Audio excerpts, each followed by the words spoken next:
바울은 우리에게 하나님을 본받으라고 말씀합니다. 그런데 이 본받으라는 말은 율법이 아닙니다. 본받으라는 말은 존재에 관한 말씀입니다. 우리가 하나님의 사랑받는 자녀이기 때문에 하나님을 본받으라고 말씀하고 있는 거예요.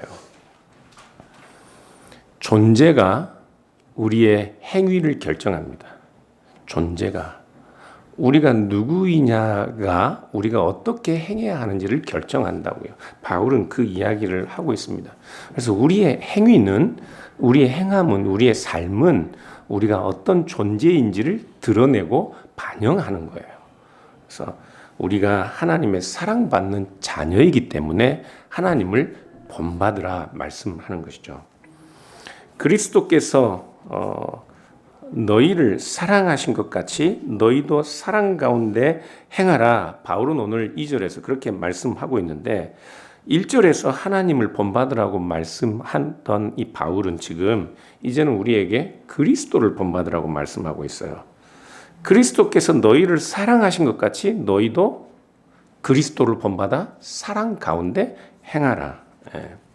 헬라어로 보면 그리스도께서 또한 너희를 사랑하신 것 같이로 되어 있어요. 그래서 우리가 하나님을 본받는 것이, 우리를 사랑하신 하나님을 본받는 것이 우리를 사랑하신 그리스도를 본받아 사랑 가운데서 행하는 것과 같은 행위라고 그렇게 말씀하고 있는 것이죠. 바울은 그리스도께서 우리를 어떻게 사랑하셨는지 구체적으로 설명하고 있습니다. 그리스도께서 우리를 어떻게 사랑하셨는지 2절 하반절 보면 그는 우리를 위하여 자신을 버리사 향기로운 제물과 희생 제물로 하나님께 드리셨다. 그렇게 되어 있죠. 헬라어 성경을 읽어보면 그리스도께서 우리를 사랑하시고 우리를 위하여 자신을 버리셨다 이렇게 되어 있습니다. 그러니까 지금 2절 하반절에서 강조되는 게 뭐예요? 우리를입니다. 우리를. 그리스도께서 우리를 사랑하셔서 우리를 위하여 자기를 버리셨다 해요. 그 다음에 나오는 말씀도 헬라어 성경으로 읽어보면 제물, 희생 제물, 하나님께 좋은 향기가 나는 이런 순서로 되어 있습니다. 그래서 이 내용은 2절 하반절의 내용은 그리스도께서 우리를 사랑하사 우리를 위하여 자기 자신을 제물로 내어주셨는데 그것이 하나님께 향기로운 냄새가 나는 그런 제물이었다. 그 말씀이라고요. 아니, 제물로 내어주셨는데 희생 제물로 내어주셨고 그 희생 제물이 하나님께 향기로운 그런 제물이었다 말씀하는 것이죠. 하나님께서 우리를 사랑하시듯 그리스도께서도 우리를 사랑하셨습니다. 얼마나 사랑하셨어요? 우리를 사랑하셔서 우리를 위하여 자기를 내어주셨는데 제물로 내어주셨어요. 희생 제물로 내어주셨어요. 그렇게 우리를 사랑하셨습니다. 성경 특히 신약 성경을 보면 그리스도께서 우리를 얼마나 어떻게 사랑하셨는지 아주 많은 증거들이 있는데요. 요한복음 13장을 보시면 그리스도께서 특히 13장 1절에 이렇게 말씀하고 있어요. 유월절 전에 예수께서 자기가 세상을 떠나 아버지께로 돌아가실 때가 이른 줄 아시고 이제 자기 자신이 십자가에 못 박혀 죽게 될 것을 아시고 세상에 있는 자기 사람들을 사랑하시되 끝까지 사랑하시니라 이렇게 말씀하고 있습니다. 자기 사람들을 사랑하시되 끝까지 사랑하셨어요. 여기서 끝까지라는 말은 헬라어로 에이스텔로스라는 말입니다. 그러니까 완전히 성공적으로 이런 말이에요. 그리고 지금 13장 1절에 이 말씀 위에 나오는 내용이 어떤 내용이에요? 예수님께서 제자들의 발을 씻는 내용이 나옵니다. 예수님께서 십자가에 못 박혀 죽으시기는 때가 다 되어가는 줄 아시고 자기 제자들을 사랑하셨는데 성공적으로 사랑하셨어요. 완전히 사랑하셨어요. 어떻게? 자기 자신이 제자들의 발을 씻으신 겁니다. 유대인들에게는 다른 사람의 발을 씻어주는 것이 상당히 모욕적인 일입니다. 그래서 유대인들 노예들 중에도 이방인 노예들은 자기 주인의 발을 씻어주도록 허락해도 유대인 노예들에게는 다른 사람의 발을 씻도록 그렇게 요구하지 않았어요. 그러니까 다른 사람의 발을 씻어주는 것은 유대인들에겐 그렇게 모욕적인 행위였습니다. 그런데 예수님은 겉옷을 벗으시고 수건을 가져다 자기 허리춤에 차시고 무릎을 꿇고 제자들의 발을 한 사람 한 사람 씻기 시작합니다. 주님은 그렇게 자기 사람들을 끝까지 성공적으로 사랑하셨습니다. 여러분 사랑의 행위를 어떤 행위라고 생각하세요? 무엇을 사랑이라고 하세요? 아니, 사랑하기 위해서는 어떤 것이 필요하죠? 자기 비움이 필요합니다. 자기를 버리는 것이 필요해요. 자기의 유익을 구하지 않아야 사랑이 가능합니다. 자기를 비우지 않으면요, 다른 사람이 내 안에 들어올 수 없어요. 그렇죠. 자기를 비워야 합니다. 자기를 포기해야 해요. 제가 자기 비움이 과연 어떻게 나타날 수 있는가, 우리 삶에서 자기 비움이라는 것이 어떻게 드러나는가 고민을 하면서 자기애가 무엇인지, 자존감이 무엇인지 좀 글들을 읽어봤어요. 그래서 커뮤니케이션 관련된 자료들을 좀 읽어봤는데, 자기애라는 용어가 있어요. self attachment, 자기 자신에게 딱 달라붙어 있는 거. 그게 자기애입니다. 이 자기애가 강한 사람들은 자기 자신에게 과도하게 집착해요.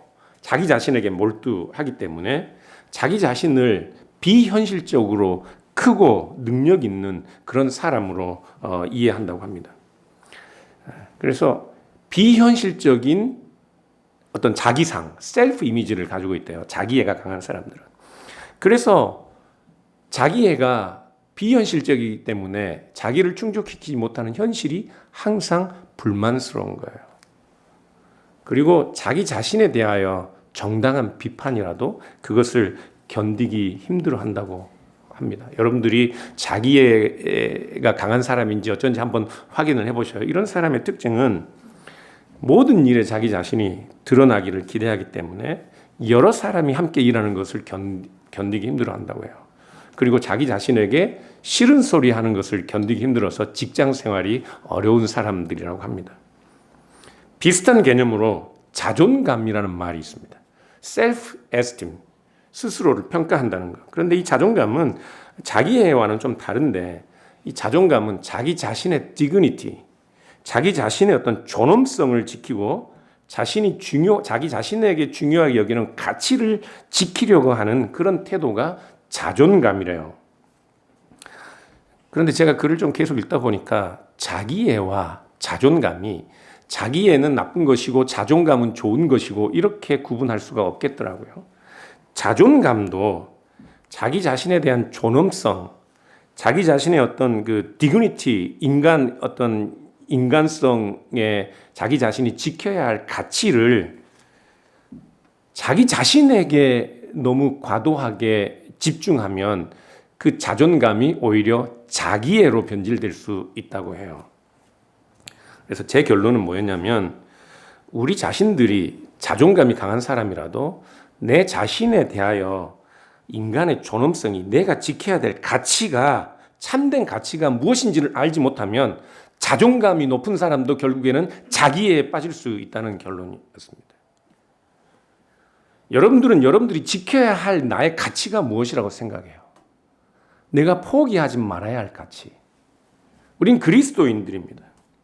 그리스도인들이 지켜야 할 가치가 무엇이고, 그리스도인의 존엄성이 무엇이고, 우리가 반드시 실패하지 말아야 할 우리의 품이 어떤 것인가요? 여러분들은. 우리 주님께서는 그것을 자기 비움으로, 자기 포기로, 낮아지심으로, 사랑으로 그렇게 증명하셨습니다. 우리가 증명해야 할, 우리가 지켜야 할 우리의 존엄성이 뭐라고요? 낮아짐입니다. 낮아짐, 자기를 비우는 것, 사랑이라고요. 그것을 지켜야 한다고요. 네. 자기의, 그것은 사랑받는 하나님의 자녀들에게는 그리스도께서 우리를 사랑하셔서 우리를 위하여 자기를 내어주신 그리스도의 제자들, 하나님의 백성들에게는 어울리지 않는 품위입니다. 여러분들의 품위가 뭐예요? 그리스도인의 품위, 자기 비움이라고요. 나를 낮추는 것이라고요. 주님께서는 자기 자신이 본래 하나님과 동등된 분이셨습니다. 그런데 그 주님은 자기 자신의 품위를 어떻게 지키셨어요? 자기 사람들을 끝까지 사랑하심으로 지키셨어요. 어떻게? 자기를 비우심으로. 이방의 노예들에게나 허용하는 제자들의 다른 사람의 발을 쓰심으로써 하나님이신 자기 자신의 품위를 지키셨다고요. 근데 우리는 우리의 품위, 그리스도인 된 품위를 어떻게 지키고 있습니까? 네. 오늘 본문은 주님께서 우리를 사랑하셔서 우리를 위하여 자기를 give up 했다고 말씀하고 있어요. give up. 네. 여러분도 좀 give up 하시죠. 네. 자기 자신에 대하여. 남편을 give up 하고, 아내를 give up 하고, 가족들을 give up 하고, 내 이웃을 give up 하라는 말 안 합니다. 나를 좀 포기하라고요. 나에게 과도하게 집착하고 있는 그것으로부터 좀 자유하십시오. 요한복음 8장에 보면 여러분들이 잘 아는 이야기가 나오는데요. 초막절 절기 끝날 다음 날 안식일에 주님께서 예루살렘 성전으로 들어가셔요. 근데 그 전날 주님께서는 바리새인들 또 제사장들과 심각한 논쟁을 하셨습니다. 자칫 주님께서는 자기의 어떤 생명에 위협을 당할 정도로 그런 심각한 상황이었는데 주님께서 그 다음날 아침 일찍 성전에 들어가셔요. 그건 불을 보듯 상당히 주님에게는 위험스러운 일인데 주님은 아침 일찍 성전으로 다시 들어가십니다. 기다렸다는 듯이 바리새인들이 예수님의 앞을 가로막아요. 이번엔 어떤 일로 이리저리 끌려다니면서 거의 녹초가 된 한 여인을 사람들 앞에 세웁니다. 바리새인들이. 그리고 예수님께 질문해요. 요한복음 8장 4절인데요. 예수께 말하되 선생이여 이 여자가 간음하다가 현장에서 잡혔나이다. 모세는 율법에 이러한 여자를 돌로 치라 명하였거니와 선생님은 어떻게 말하겠나이까? 여러분들은 어떻게 말하겠어요? 근데 상황이 아주 의심스럽습니다. 간음하다 잡혔으면 성경은 남자와 여자를 함께 돌로 치라고 해요. 간음하던 여인이 현장에서 잡혔으면 남자도 같이 잡혀야 하는 거예요. 그런데 이 여자만, 녹초가 된 여자만, 불쌍한 여인만 지금 혼자 잡혀와 있습니다. 학자들은 이 여인이 평소에도 성매매를 하던, 매춘을 하던 여인이라고 그렇게 보고 있습니다. 그런데 당시에 그런 매춘 행위는 일반적이어서 지금도 마찬가지지만 일반적인 일이라서 바리새인들이나 제사장들도 평소에는 신경을 쓰지 않습니다. 그런데 예수님을 함정에 빠뜨리기 위해 그들은 한 매춘하던 여인을 골라 이리저리 끌고 다니면서 주님 앞에 세운 것이죠. 예수님을 잡기 위해 혈안이 되어 있던 바리새인들에게 가난하고 힘들어서 그 일밖에는 감당할 수 없는 오늘날은 일종의 큰 경제적 수익 때문에 그런 일들을 하지만 고대 사회에는 정말 하루 일용할 양식 자체가 불가능한 일이었고 이런 일들에 종사하는 사람들은 정말 사회적으로 지탄의 대상이기도 하지만 자기의 생명을 스스로 보존할 수 없는 그런 비참한 상황에 있던 그런 사람들입니다. 그런 여인의 생명 따위는 중요하게 여기지 않고 사람들은 지금 예수님께 끌고 와서 모세의 율법에 의하면 우리가 이 여인을 돌로 쳐 죽여야 합니까? 아닙니까? 그렇게 질문하고 있다고요. 잔인하죠. 여러분 근데 사실은 성경을 읽어보면요. 이게 우리 모습과 그렇게 크지 않아요. 우리도 어떨 때는 정말 무서운 이런 바리새인들처럼 명분을 따지며 정말 어떨 때는 심각하게 사람들에게 그들의 생명과 그들의 삶의 가치는 전혀 돌아보지 않고 사람들에게 손가락질하고 돌멩이질을 할 때가 많습니다. 바리새인들에게 예수님의 대답은 두 가지 옵션밖에 없었습니다. 실제로 예수님이 대답할 수 있는 옵션도 돌로 쳐 죽여라 아니면 죽이지 말라 옵션밖에 없겠죠. 그렇죠? 그런데 예수님께서 모세의 율법대로 돌로 쳐 죽여라 하면 사람들은 당장 돌을 들어 그 여인에게 돌을 던질 것입니다. 유대인 명절이고 안식일이라 그 당시에는 로마 병사들이 상당히 삼엄한 경계를 쓰고 있던 상황인데, 만일 예수님이 그 여인을 돌에 맞아 죽게 한 그런 원인이라면 로마 병사들은 당장 예수님을 그렇게 포박하고 잡아갈 것입니다. 그것은 바리새인들이 바라던 바였습니다. 바리새인들이 바라던 바. 바리새인들은 지금 이런 상황에서는 이 불쌍하고 가련한 여인이 어떤 상처를 입고 어떤 생명의 위험을 초래하게 될지 사람들은 관심이 없습니다. 그들의 원수처럼 여기는 예수를 잡을 생각밖에 하고 있지 않다고요. 예수님은 그 상황을 잘 알고 계셨습니다. 그 사람들의 마음들도 잘 알고 계셨습니다. 그래서 바리새인들이 기대하는 두 번째 옵션이 있는데, 예수님이 여인을 죽이지 말라 하는 것입니다. 그런데 만일 예수님께서 이렇게 말씀하셨으면 예수님은 지금 모세의 명문화된 율법을 거역하고 있는 것이기 때문에 예수님을 좋게 보고 따르던 사람들마저도 모세를 거스르는 자로 예수님을 인정하지 않으려고 할 것입니다. 그건 역시 바리새인들이 기대하던 것이었습니다. 사람들이 예수님을 따르지 않으면 어떻게 해요? 바리새인들이, 제사장들이 예수님을 손쉽게 처리할 수 있을 것이에요. 그러니까 이 싸움은 지금 바리새인들이 이 매춘하던 여인을 데려와서 예수님 앞에 세운, 지금 이렇게 예수님을 시험하는 일은 예수님에겐 승산이 전혀 없는 싸움입니다. 두 가지 옵션 중에 한 가지 옵션을 선택해야만 한다면 예수님은 이래도 힘들고 저래도 힘든 상황에 처할 것이라고요. 그런데 예수님은 허리를 굽혀 땅에 손가락으로 글을 쓰셨습니다. 무엇이라고 쓰셨을까요? 아무도 모릅니다. 그런데 학자들은 짐작하기를 아마 이 간음한 사람들을 돌로 치라는 모세의 율법을 땅에 기록했을 거라고 그렇게 짐작합니다. 왜냐하면 곧바로 그 율법을 어떻게 실행할지를 예수님께서 말씀하시기 때문에 그렇습니다. 돌로 치라고 말씀하셔요. 그런데 조건이 있죠. 어떻게? 너희들 중에 죄 없는 자가 돌로 치라. 멋있죠? 이 이야기 사람들이 만들어낼 수 있는 이야기가 아닙니다. 사람들은 모세의 율법대로 이 여인에게 돌을 던질 수 있습니다. 그러나 예수님의 말씀 때문에 선뜻 어느 한 사람도 너희 중에 누구든지 죄 없는 자가 라는 이 말씀 때문에 아무도 여인에게 돌을 던질 수가 없었다고요. 예수님이 손가락으로 땅에 글을 쓰신 이유는 뭘까요? 왜 손가락으로? 나뭇가지를 드는 것도 아니고. 그날은 안식일이었습니다. 안식일에 글을 쓰는 것은 노동입니다. 노동. 그러니까 유대인들의 전통에 의하면 율법을 어기는 거예요. 안식일에 노동하면 안 되니까. 그런데 단 한 가지 예외가 있어요. 손가락으로 글을 쓰는 것은 노동이 아닙니다. 나뭇가지를 들면 노동이에요.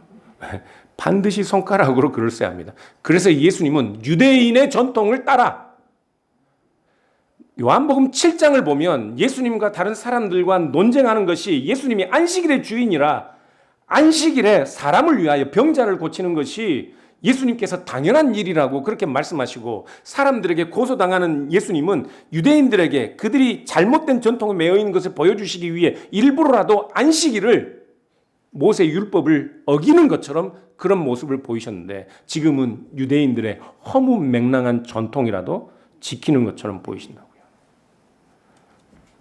왜요?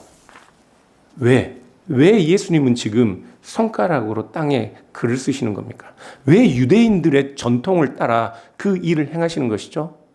이 여인을 살리시기 위해서요. 이 여인을 살리시기 위해서.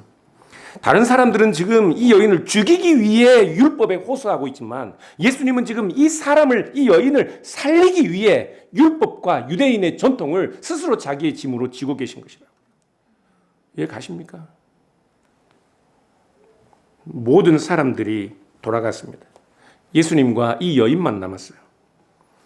예수님은 이 여인에게는 어떤 존재예요? 예수님이 말씀하신 것처럼 죄 없는 자가 돌을 치라 말씀하셨기 때문에 예수님 스스로만이 이 여인을 정죄하고 이 여인에게 돌을 칠 수 있는 유일한 분이십니다. 예수님의 말씀대로랍니다. 그런데 예수님은 나도 너를 정죄하지 않으니 가서 다시는 죄를 짓지 말라. 그렇게 말씀하셨습니다. 그리고 예수님은 얼마 지나지 않아서 이 여인에게 돌을 던지려던 사람들에 의해 십자가에 못 박혀 죽으십니다. 예수님이 그 여인의 죄를 그냥 덮어두신 것이 아닙니다. 그냥 놔두신 것이 아니에요. 그냥 이유 없이 나도 너의 죄를 묻지 않겠다가 아닙니다. 지금 예수님께서는 율법이 정한 그녀의 죄를 예수님 자기 자신이 대신 당하실 것이기 때문에, 그것을 아시기 때문에 예수님께서는 나도 너를 정죄하지 않으니 다시는 죄를 짓지 말라 말씀하셨던 것이라고요. 그녀를 위하여, 우리를 위하여 그리스도께서 죽으신 것입니다. 율법이 정한 우리의 죄와 그 죄로 말미암는 우리의 형벌을 그냥 두시지 아니하시고 주님께서는 그녀를 위하여, 우리를 위하여 율법 아래 자기 자신을 마치 저주받은 자처럼 그렇게 죽음을 대신 당하실 것이었기 때문에 나도 너를 정죄하지 않겠다 말씀하셨던 것입니다.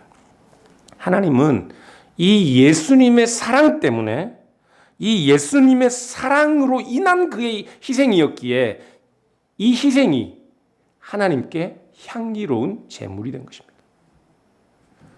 고린도전서 13장 2절에 우리가 우리의 몸을 어떻게 해요? 우리의 몸을 다른 사람을 위하여 내어줄지라도 뭐가 없으면, 사랑이 없으면 뭐가 없어요? 아무 유익이 없다. nothing이다. 사랑 때문에 그리스도의 희생도 하나님께 향기로운 제물이 되는 것이라고요. 우리가 아무리 큰 열심을 내고 아무리 많은 일을 하고 우리가 아무리 교회에 공헌해도 뭐가 없으면, 사랑이 없으면 nothing입니다. nothing. 그런데 이 사랑을 왜 하라고 말씀하셔요? 그것이 우리의 존재이니까, 우리의 존재에 관한 것이니까.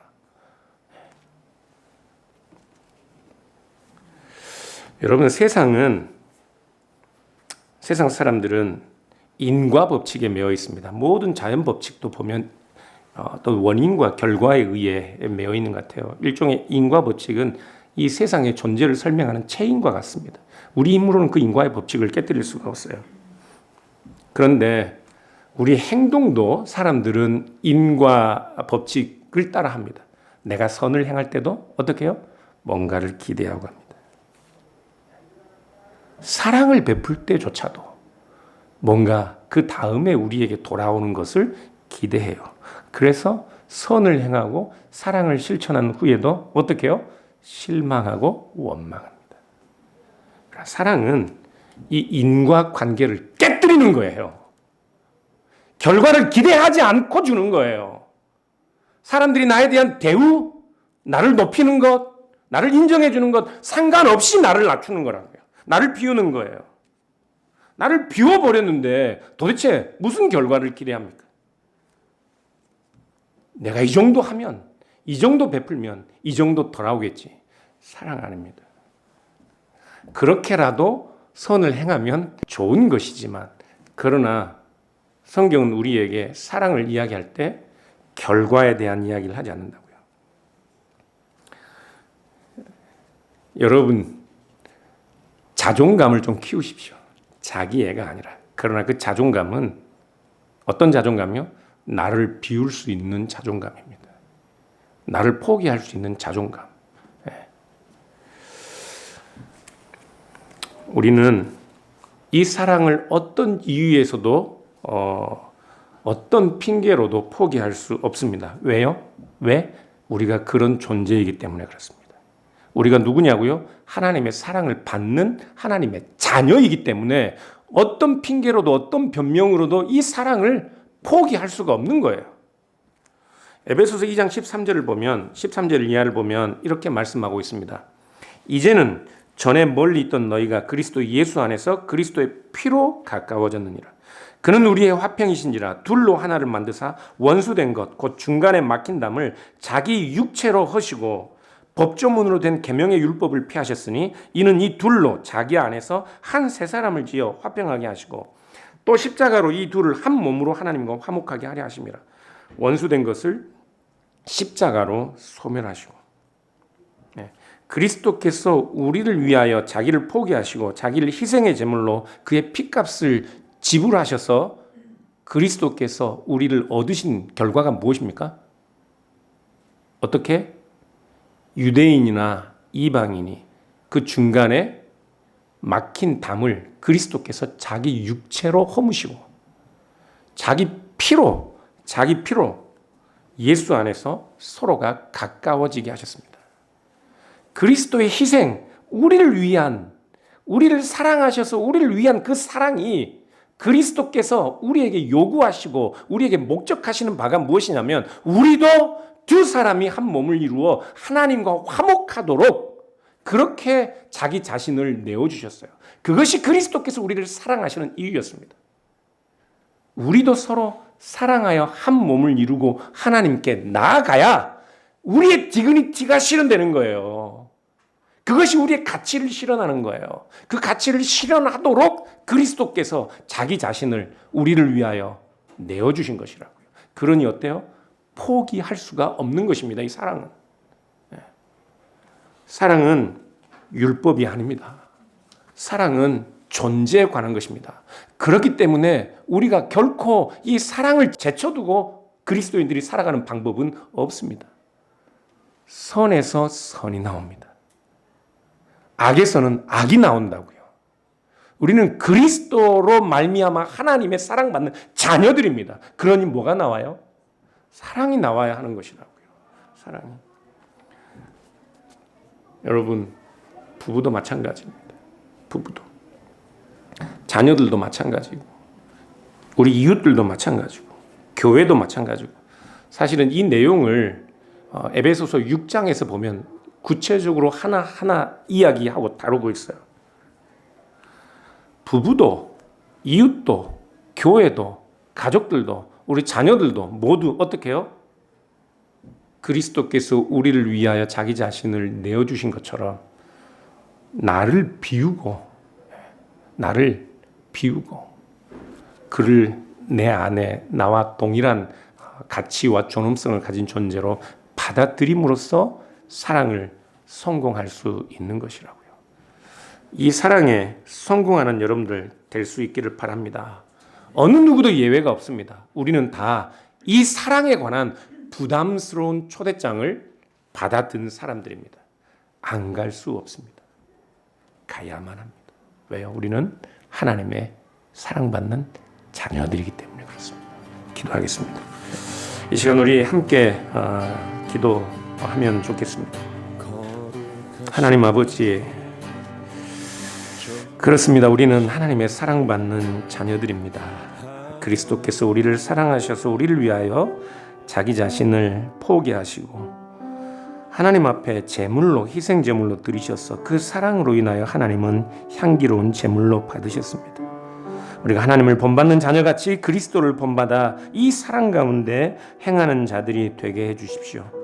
내 남편에게도, 내 아내에게도, 내 자녀들에게도, 교회의 형제들에게도, 우리 주변의 연약한 이웃들에게도, 또 우리 모든 가족들에게도 나를 낮추고 비우는 이 사랑으로 행하는 하나님의 거룩한 복된 자녀들의 삶을 살게 주옵소서.